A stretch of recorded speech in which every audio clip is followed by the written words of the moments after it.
한일 경제전쟁에 따른 일본 자동차 불매운동에 하이브리드 차 시장도 고꾸라졌습니다. 일본의 주요 산업인 자동차에 타격을 주고 있다는 사실이 고무적입니다. 좋아요 앤 구독.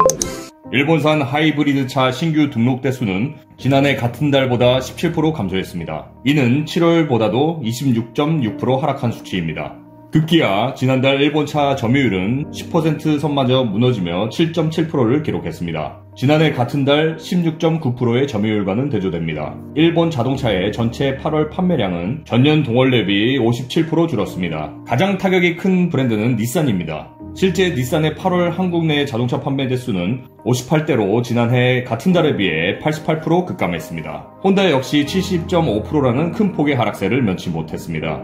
이에 일본 닛산 자동차가 한국 시장에서 철수하는 방안을 검토하고 있다고 파이낸셜 타임즈가 보도했습니다. 한일 갈등으로 일본 자동차에 대한 판매가 급감하는 데에 따른 대응 조치로 풀이냅니다. 닛산은 최근 몇 개월간 한국에서 자동차를 계속 판매해야 하는지 여부를 분석해왔고 일본 불매운동으로 타격을 받자 철수 논의가 급물살을 타게 됐다고 업계 관계자들은 전했습니다. 또한 이번 계기로 일본의 얍삽한 해외 무역 행태가 드러나고 있습니다. 세계 3위의 자동차 시장을 보유하고 있는 일본이지만 미국 자동차는 별로 수입하지 않습니다. 지난해 일본의 미국산 자동차 수입은 24억 달러에 그쳤는데 미국의 대일 무역 적자에서 큰 몫을 차지하는 원인이 되고 있습니다. 자동차 문제는 미일 간에 오랫동안 협상의 대상이 되어 왔습니다. 일본은 자동차 관세를 부과하지 않으나 미국 산업계는 차별적 규제, 미국차 판매의 불이익 등 비관세 장벽이 있다고 주장합니다. 트럼프 대통령은 자동차 부분에서 미국의 무역 적자를 반복적으로 지적해왔고 새로운 무역 협상에서 미국의 목표는 미국의 자동차 생산과 고용을 늘리는 시장 접근성 제고라고 말했습니다.